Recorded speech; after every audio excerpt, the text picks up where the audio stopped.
Perse antique. Une contrée fière, surprenante, irréductible. Pendant des siècles, cet empire aux conquêtes et aux richesses inégalées est resté nimbé de mystères.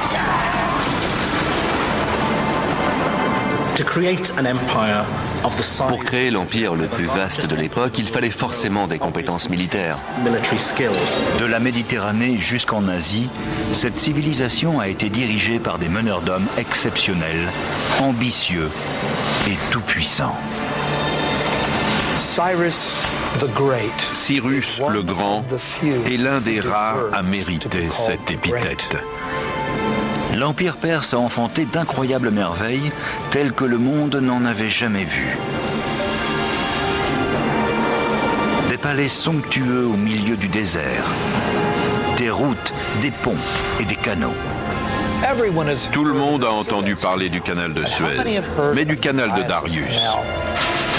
Après l'apogée, viendra le temps du déclin. L'ancienne rivalité avec la Grèce se cristallisera dans un conflit épique qui changera le cours de l'histoire et façonnera le monde pour des millénaires.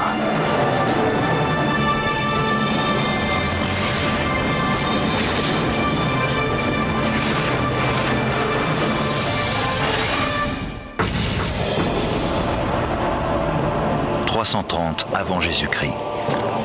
Un jeune roi macédonien conquiert l'Empire perse et fait entrer son armée d'invasion dans sa fabuleuse capitale, Persépolis. Ce roi, c'est Alexandre le Grand que les souverains perses fascinent. À la tombée du jour, les Grecs célèbrent leur victoire dans une joyeuse beuverie. Au petit matin, Persépolis, le joyau de l'Empire perse avec ses merveilleux palais, est réduite en cendres.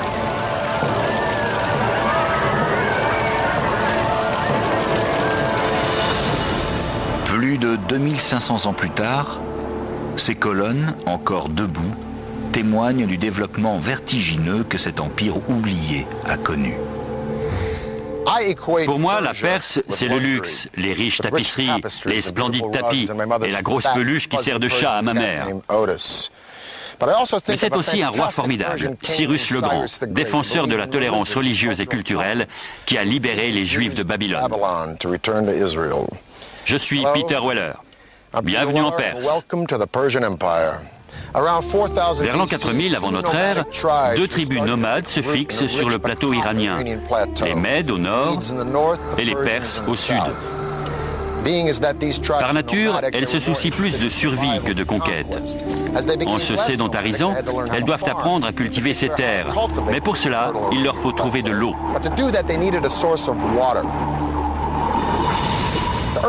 Sans leur système d'irrigation et d'adduction d'eau, les premiers Perses auraient pu tomber dans les oubliettes de l'histoire. Ce qui est remarquable, c'est que cette eau, ils ne l'ont pas trouvée dans des rivières ou des lacs. Non, ils l'ont fait surgir du cœur de la roche.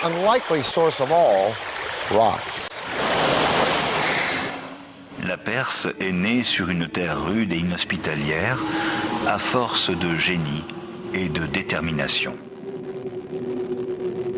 Il y a 3000 ans, des peuples nomades ou semi-nomades parcourent les étendues arides du plateau iranien. Pour trouver de l'eau, il faut marcher longtemps. Un mage sourcier est chargé d'imaginer un moyen pour l'amener jusqu'à son peuple.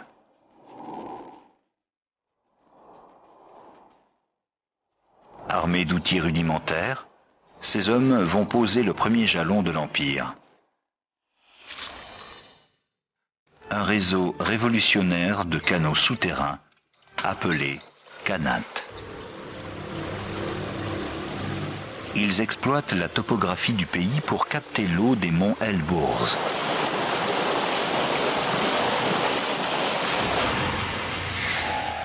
Des puits verticaux sont creusés. Puis un tunnel horizontal est dégagé vers l'amont sur une courte distance. Là, un nouveau puits est percé et le tunnel est prolongé. L'eau est parfois à 20, 30 ou 40 km de distance. Il faut beaucoup de savoir-faire pour que le tunnel de captation suive bien la couche de terrain aquifère jusqu'en haut de la montagne. L'inclinaison du canal souterrain est cruciale.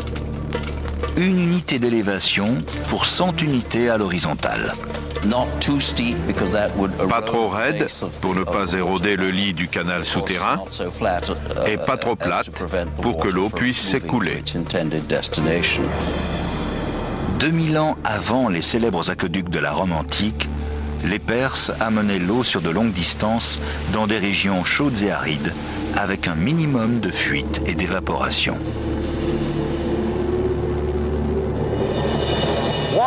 L'eau, c'est la vie. Et les voisins des Perses n'ont pas tardé à être attirés par le savoir-faire leur permettant de la trouver et de la canaliser. Vers l'an 700 avant Jésus-Christ, ces tribus se fédèrent autour du clan du légendaire Achéménès, dont la dynastie atteindra son apogée sous le règne de Cyrus le Grand. Cyrus a créé et fait prospérer un empire grâce à ses talents de stratège et de fin politique. C'était un chef excellent et bienveillant. Les historiens l'ont dit humaniste. Les Juifs voyaient en lui un messie. Ses concitoyens l'appelaient père. Et même les Grecs des îles Ioniennes qu'il avait conquises le trouvaient juste et éclairé. En 550 avant Jésus-Christ, Cyrus le Grand crée l'Empire perse. C'est le début de la dynastie achéménide qui changera le cours de l'histoire et offrira au monde des merveilles architecturales. Parmi les figures qui ont imprimé leur marque sur l'histoire,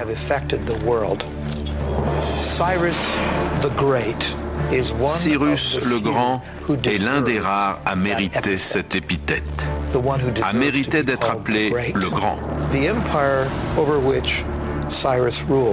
L'empire que dirigeait Cyrus était le plus vaste de l'Antiquité,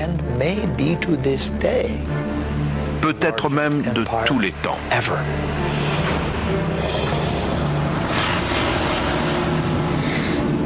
En moins 554, Cyrus a déjà écrasé tous ses rivaux.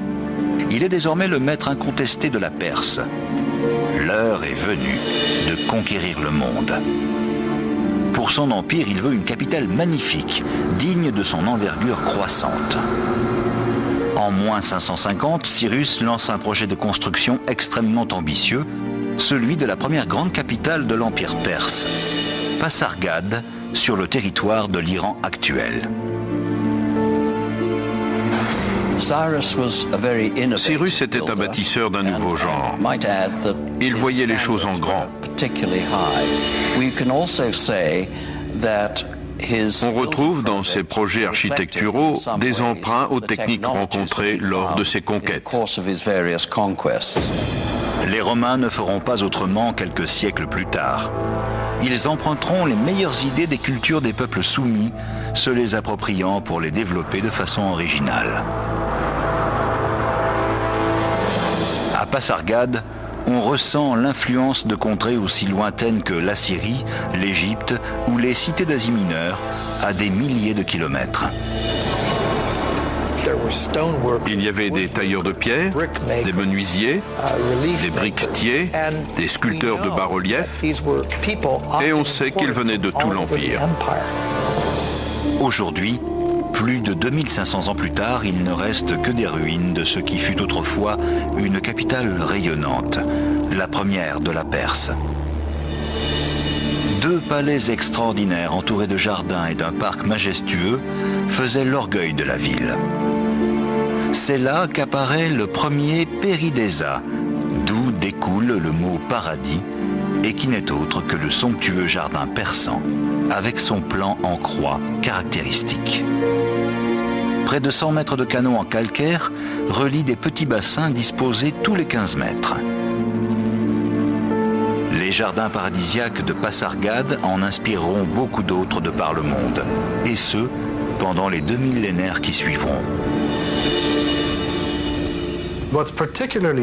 Le Péridésa est original de par sa disposition géométrique, avec des carrés, des motifs rectangulaires, des massifs, des cyprès, des rosiers, des lys et toutes sortes de plantes. C'est déjà le concept du parc moderne tel que nous le connaissons. Pendant la construction de Pasargade, Cyrus agrandit son empire à coups de conquêtes. Cependant, voilà un roi qui se distingue des autres. Il refuse de réduire en esclavage ses nouveaux sujets. Une idée révolutionnaire en ce temps-là. Il reconnaît aux croyances locales le droit d'exister et il leur permet de perdurer.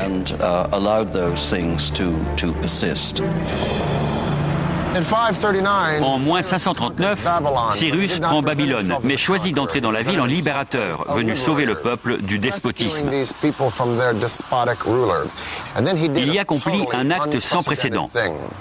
Il libère les Juifs maintenus en captivité par les Babyloniens depuis la prise de Jérusalem par Nabuchodonosor.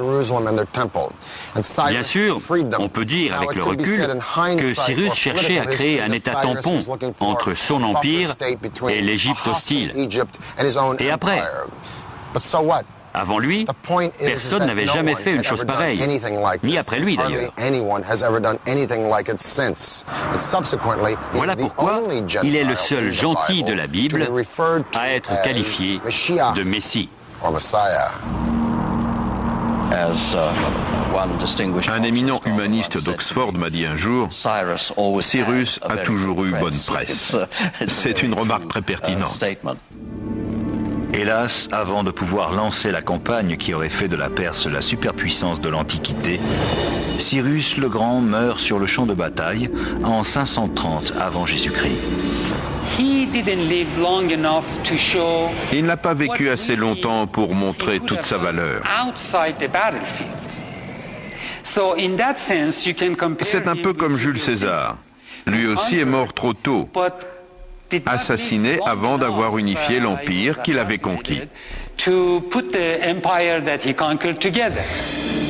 Lorsque Cyrus meurt, l'empire perse a 3 capitales: Babylone, Suse et Ecbatane.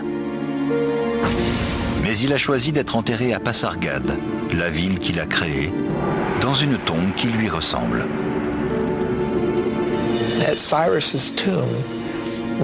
Son tombeau est très dépouillé. Il est à son image, simple, élégant.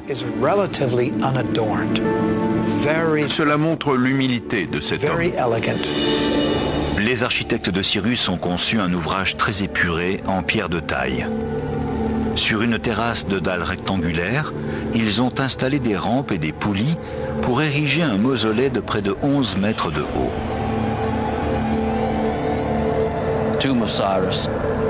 Le tombeau de Cyrus est un monument très simple, bien modeste pour un homme qui avait créé le plus grand empire de ce temps-là. 25 siècles ont passé et il est remarquablement conservé. 30 années durant, aucune puissance n'a pu résister à Cyrus le Grand. À présent, son trône est vacant. Une lutte féroce pour le pouvoir s'engage. L'Empire sombre dans le chaos. L'avenir de la Perse est incertain. La rivalité entre les prétendants au commandement suprême est à son comble lorsqu'un brillant général, lointain cousin de Cyrus, accède au trône. Il met fin aux troubles et reprend les rênes de l'Empire. Son nom, Darius, sans doute le plus grand roi que la Perse ait connu, et l'un des plus grands bâtisseurs de tous les temps. Sitôt sur le trône, Darius se met au travail. Il fait reconstruire la vieille capitale, Suse, et y ajoute de superbes bâtiments ornés de briques vernies, au point que la magnificence de la ville sera citée dans la Bible. Lorsque les Grecs évoquent les palais perses, ils mentionnent toujours Suse. Même le livre d'Esther dans l'Ancien Testament y fait référence. Mais ce que le nouveau roi de Perse désire, c'est une capitale bien à lui. En 518 avant notre ère, Darius lance l'un des projets les plus ambitieux de l'Antiquité. Au nord-est de la ville actuelle de Shiraz, il crée Persépolis, ce qui signifie la ville perse en grec. Un vaste ensemble palatin érigé sur une plateforme monumentale qui symbolise la grandeur de l'Empire. C'est une terrasse immense, de plus de 125 000 mètres carrés, qui a nécessité un réaménagement du terrain. Il a fallu niveler et construire un mur de soutènement. Darius voulait que la cité se voie de loin. Une ville construite sur une terrasse est visible à distance, elle gagne en majesté, elle en impose. Persépolis est un défi architectural colossal, avec ses murailles de plus de 18 mètres de haut, épaisses de 10 mètres, et ses bâtiments aux colonnes richement décorées. Le chantier mobilise des milliers d'architectes, d'artisans et d'ouvriers venus des quatre coins de l'Empire, ainsi que des tonnes de matériaux. Dans l'Antiquité, de tels projets sollicitaient de véritables armées d'esclaves. Mais Darius, comme Cyrus avant lui, préfère rémunérer le travail des bâtisseurs.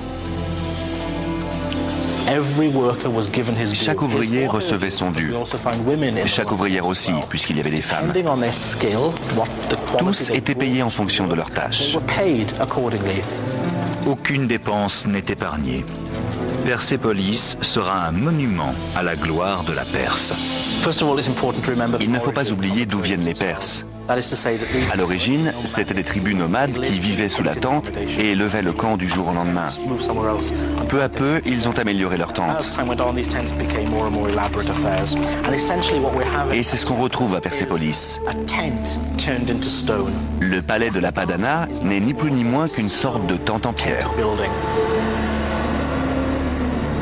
La Padana est la magnifique salle d'audience de Darius. Les poteaux de bois qui soutenaient les toiles de tente deviennent des colonnes en pierre. Les tentures du toit sont remplacées par des toitures en cèdre. Donc on retrouve les origines nomades dans l'architecture perse. Mais il n'y a pas que ça. Les palais de la ville sont ornés d'or et d'argent, de tapisseries coûteuses et de céramiques colorées. Les murs se parent de bas-reliefs décrivant les visites d'ambassadeurs des régions conquises. La cité abrite d'autres réalisations tout aussi spectaculaires, bien que moins visibles, comme un réseau d'adduction d'eau et d'égouts sans pareil.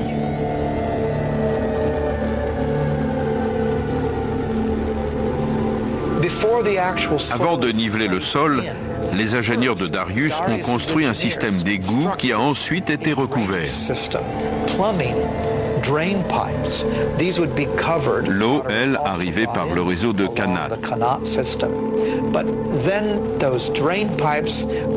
Et le système de drainage emportait les effluents. Ça se passait sous la ville, à l'abri des regards.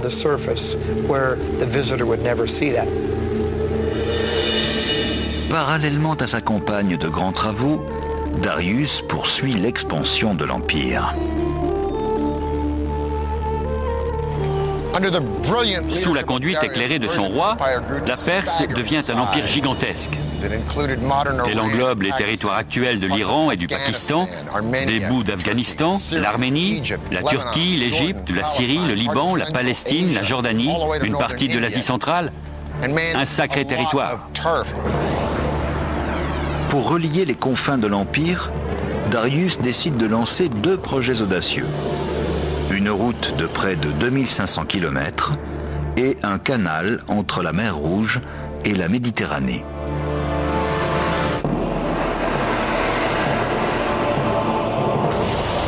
L'Empire, il est vrai, a atteint des proportions ahurissantes. Darius Ier doit à présent le consolider et l'unifier. En 515 avant notre ère, il ordonne la construction d'une immense route en pierre qui traversera l'Empire de part en part.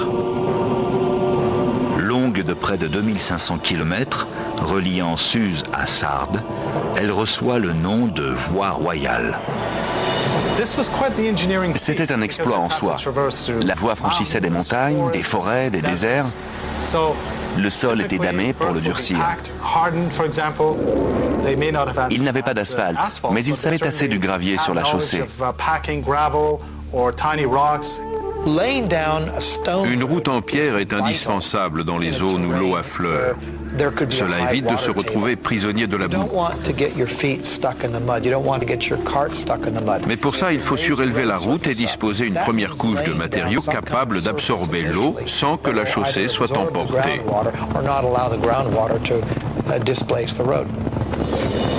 Sur cette voie royale, 111 relais sont installés. Tous les 25 km environ, les voyageurs peuvent se nourrir, se reposer et changer de chevaux.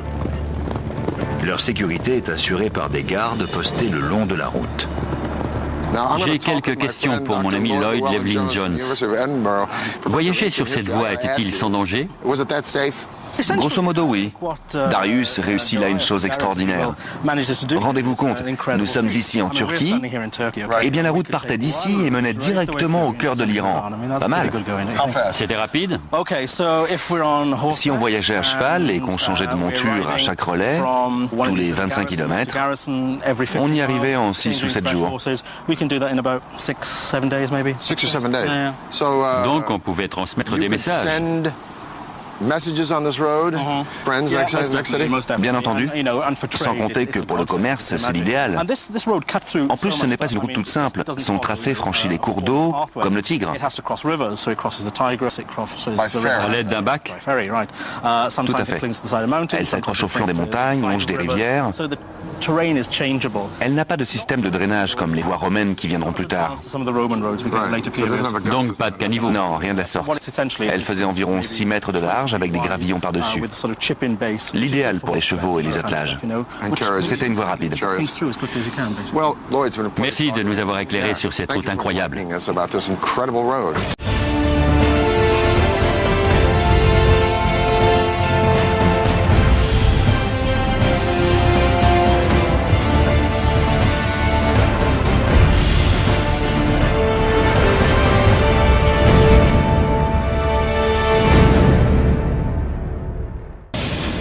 Darius ne s'arrête pas là. Il veut contrôler plus étroitement un territoire connu pour ses richesses, l'Égypte. Et il est bien décidé à y ouvrir une nouvelle voie. Ses ingénieurs sont chargés d'achever le canal des Pharaons entre la mer Rouge et le delta du Nil. Tout le monde a entendu parler du canal de Suez, mais du canal de Darius. Darius ouvre un canal d'ouest en est entre la mer Rouge et le Nil. Forts de leur connaissance, les ingénieurs de Darius font percer le canal à l'aide d'outils en bronze et en fer. Le sable est dégagé, le fond couvert de pierres et la voie ouverte à la navigation. Il faudra 7 années de travail et une armée de tailleurs de pierres et d'ouvriers égyptiens pour achever ce canal de près de 200 km. C'était un canal en pointillé. Sur certains tronçons entre le Nil et la mer Rouge, les navires étaient hissés hors de l'eau et allaient sur la terre ferme jusqu'à la portion suivante du canal, où ils reprenaient leur navigation. Darius a dit « J'ai conquis l'Égypte.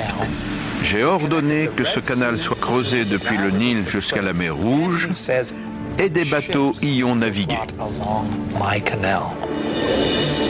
En l'an 500 avant notre ère, la Perse est le plus vaste empire que le monde ait connu. Plus vaste encore que celui de Rome à son apogée, 4 siècles plus tard.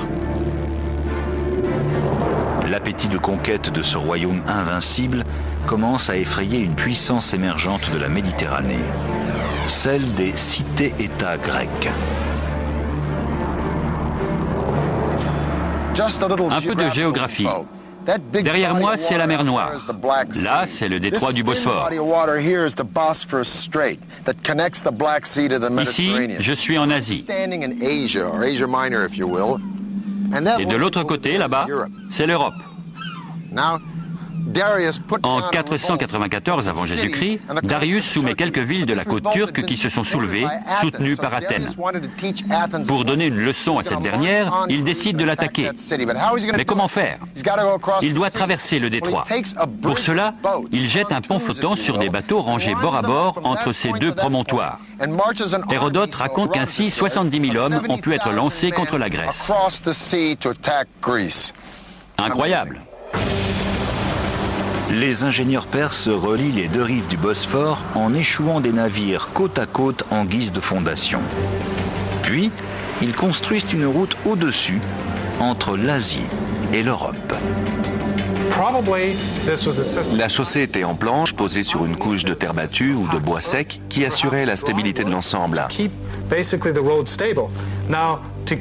Pour que les navires n'oscillent pas, ils ont dû utiliser un système d'ancre pas trop lourde pour ne pas les endommager. La chaussée est restée intacte, malgré le passage de l'armée et la mer agitée dans cette zone. Une belle réussite bien avant l'ère de l'informatique.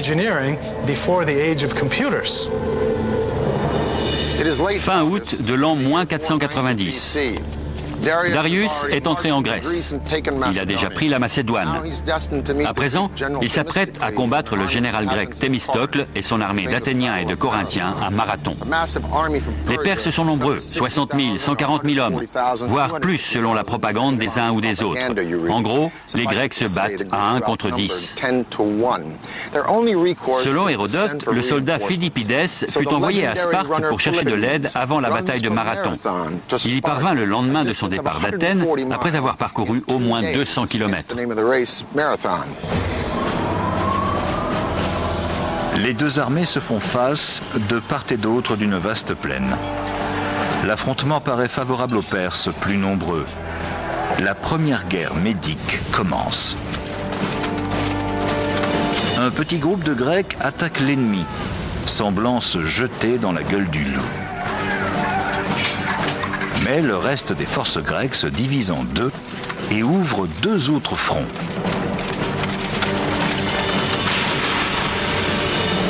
Entraînés dans un piège sanglant, les Perses accusent des pertes sévères. Ils battent en retraite. Pour les Grecs, c'est une grande victoire. Pour les Perses, un simple contretemps sur le chemin de la domination du monde. Darius rentre chez lui pour se consacrer à la consolidation de Persépolis. Mais il n'y parviendra pas. En -486, Darius meurt alors qu'il s'apprête à mater une rébellion en Égypte. Il laisse derrière lui un empire qui redéfinit les notions mêmes de puissance et de gloire. Pour éviter les luttes de pouvoir, Darius a pris soin de nommer son successeur. Ce sera son fils, Xerxès. Difficile de succéder à Cyrus l'innovateur et à Darius l'expansionniste. Mais Xerxès attendait son heure depuis longtemps. Il écrase une rébellion à Babylone et une autre en Égypte, puis s'attaque aux Grecs. C'est un peu une revanche. Certains historiens disent que c'était une campagne préventive, d'autres qu'il voulait finir l'œuvre de son père. De leur côté, les Grecs ne sont plus du tout intimidés par les Perses après leur victoire à Marathon. Xerxès s'adjoint les forces navales carthaginoises et décide de vaincre les Grecs en mer.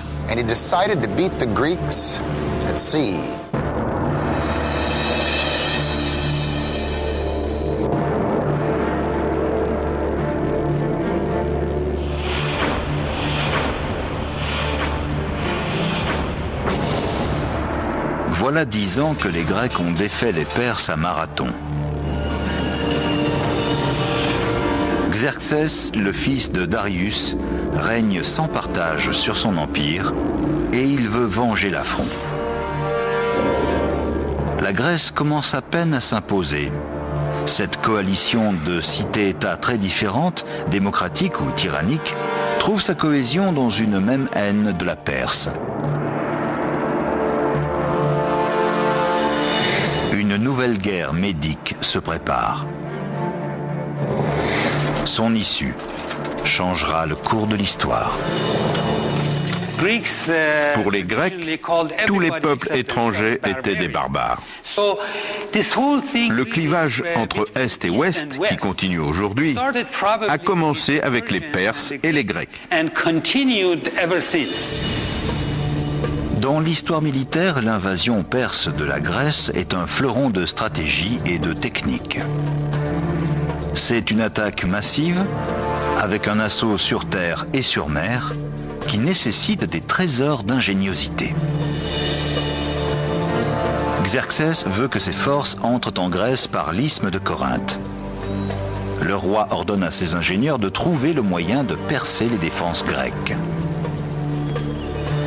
Il veut mettre à profit l'immense savoir-faire des Perses en matière de grands travaux.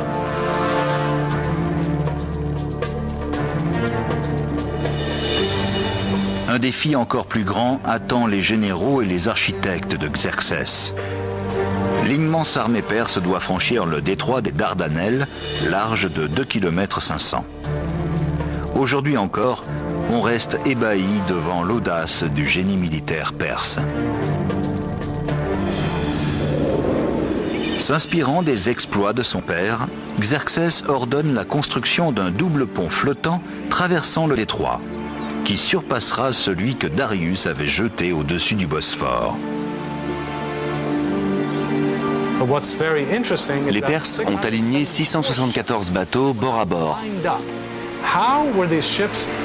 Les stabiliser n'a pas dû être une mince affaire. Le détroit est loin d'être calme. La mer y est agitée. Des câbles maintenaient les bateaux alignés, sans doute deux, jetés entre l'Asie et l'Europe.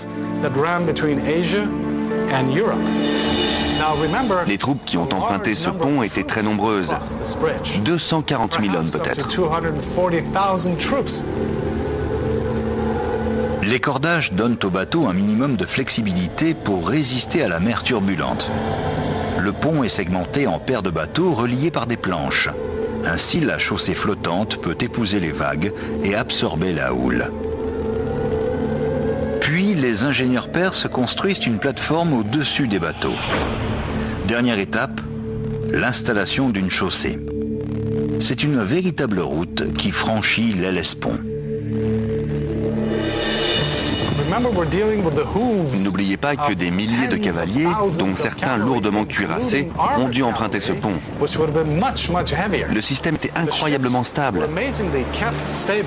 Et Xerxès a traversé avec son armée sans problème. Les bateaux n'ont pas bougé. Pendant un court moment, l'Europe et l'Asie n'ont fait qu'un. Après 10 jours de travaux, le pont est terminé et Xerxès foule le sol européen. Toute son armée traverse, lourdement chargée, avec des chevaux, et pourtant le pont ne bouge pas. Ni le poids des hommes, ni les eaux agitées du Bosphore n'ont raison de lui. La stratégie de Xerxès est simple. Submerger les Grecs sur terre et sur mer grâce à l'avantage du nombre. Une fois de plus, Thémistocle dirige l'armée grecque. Il sait qu'il ne peut vaincre les Perses sur terre. Aussi décide-t-il de piéger leur flotte.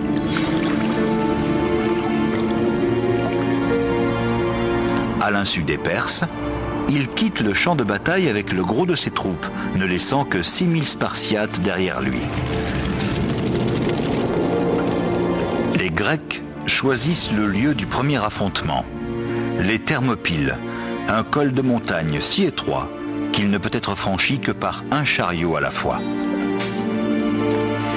Des jours entiers, l'immense armée perse est coincée du mauvais côté de la passe, comblant les vœux des Grecs. Comme son père avant lui, Xerxès va tomber dans le piège tendu par les Grecs. Lorsque les Perses franchissent enfin les Thermopyles, ils exterminent le petit contingent que Thémistocle a laissé derrière lui.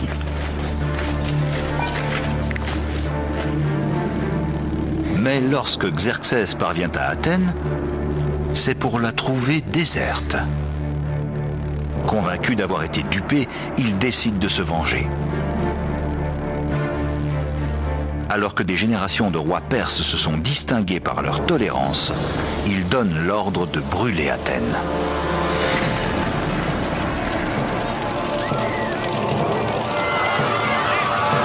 Xerxès regrette aussitôt son geste et dès le lendemain veut faire reconstruire la ville. Mais ce qui est fait et le spectre de ce tragique épisode viendra hanter la Perse près de 200 ans plus tard. Cependant, la guerre n'est pas terminée. Thémistocle tisse sa toile et attire la flotte perse dans la baie de Salamine.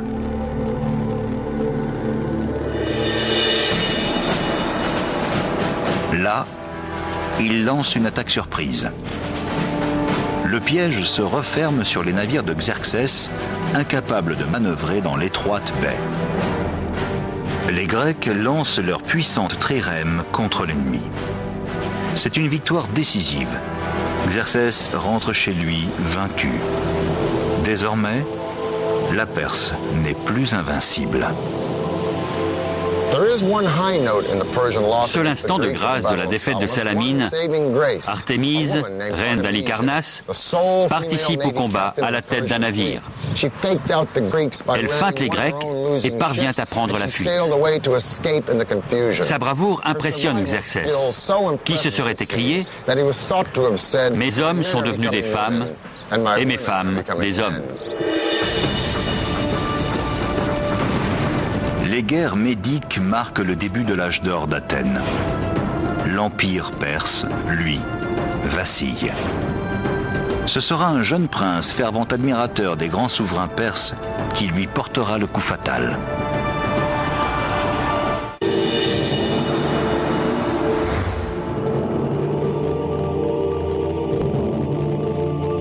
Mais l'empire a encore de beaux jours devant lui. En 465 avant Jésus-Christ, Xerxès meurt assassiné. Son fils, Artaxerxès, lui succède, bien déterminé à redorer le blason de la Perse. Il s'attaque au chantier initié par son grand-père, Darius Ier. 40 ans après le début des travaux, Persépolis est toujours inachevée. Artaxerxès décide d'édifier un palais époustouflant, celui des 100 colonnes.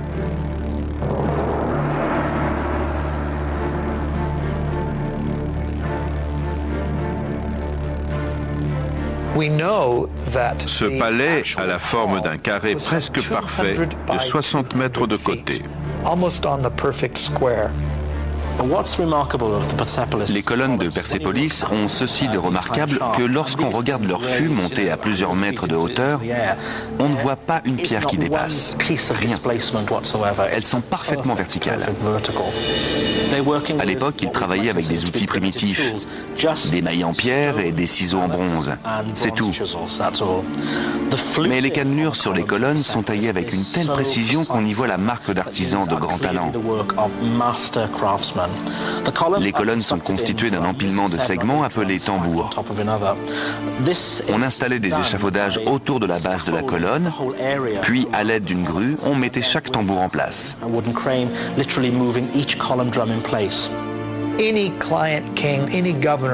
N'importe quel vassal, gouverneur de province ou simple visiteur était forcément impressionné par la taille de cette salle et par cette forêt de colonnes qui s'étendait partout où le regard portait. C'était un bâtiment extraordinaire.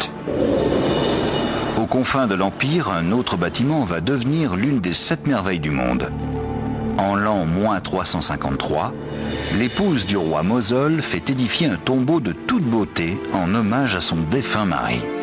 Ce sera le mausolée d'Halicarnasse.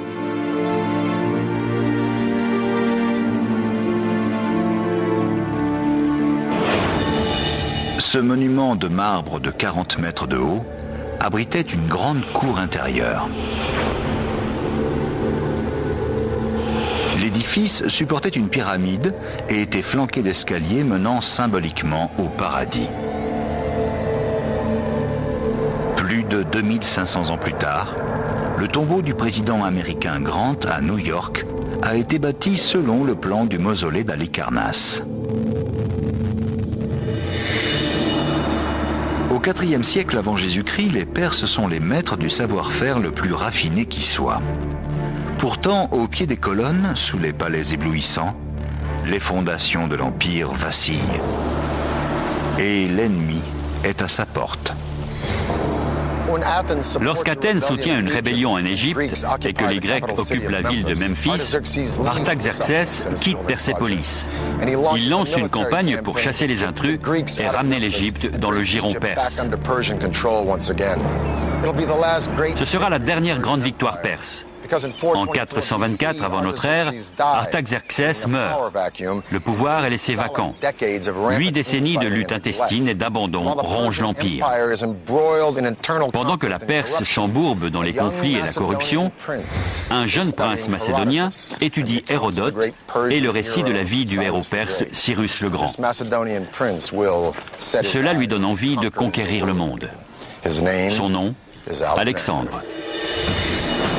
En 336 avant Jésus-Christ, un lointain parent d'Artaxerxès accède au pouvoir et se choisit un nom royal, Darius III. On se souviendra de lui comme du roi qui perdit un empire. Pendant 4 ans, Alexandre et Darius III s'affrontent au cours de plusieurs batailles. Peu à peu, l'armée de Darius est repoussée à l'intérieur de ses frontières. En moins 330, Alexandre est aux portes du joyau de l'Empire, Persépolis. Alexandre a fait sien le respect des Perses envers les vaincus. Il n'autorisait pas le pillage, mais comment contenir une armée ayant conquis l'empire le plus majestueux de la planète? Peut-être que ces soldats étaient indisciplinés ou pleins de ressentiment à cause de l'incendie d'Athènes par les Perses. Quoi qu'il en soit, ils se sont déchaînés.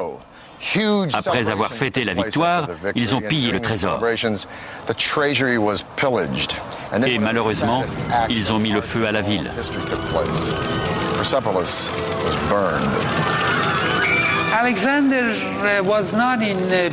Alexandre n'aimait pas détruire.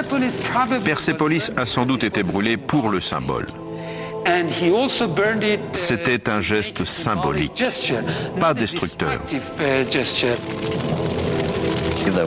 Les murs devaient être ornés de merveilleuses tentures, et le feu a dû prendre comme ça. Si Alexandre voulait vraiment devenir un roi achéménide, la dernière chose à faire, c'était de détruire Persépolis. Une fois que l'incendie a commencé, le feu a tout ravagé et a laissé des traces sur tout le site. Darius III échappe à la capture, mais il est assassiné par un de ses alliés au cours de la même année. Le dernier roi achéménide est mort. Alexandre lui offre de très belles funérailles. Plus tard, il épouse sa fille et s'autoproclame roi perse achéménide, rédigeant ainsi le dernier chapitre de l'histoire d'un empire qui s'étendait sur 3 continents et avait duré plus de 2700 ans.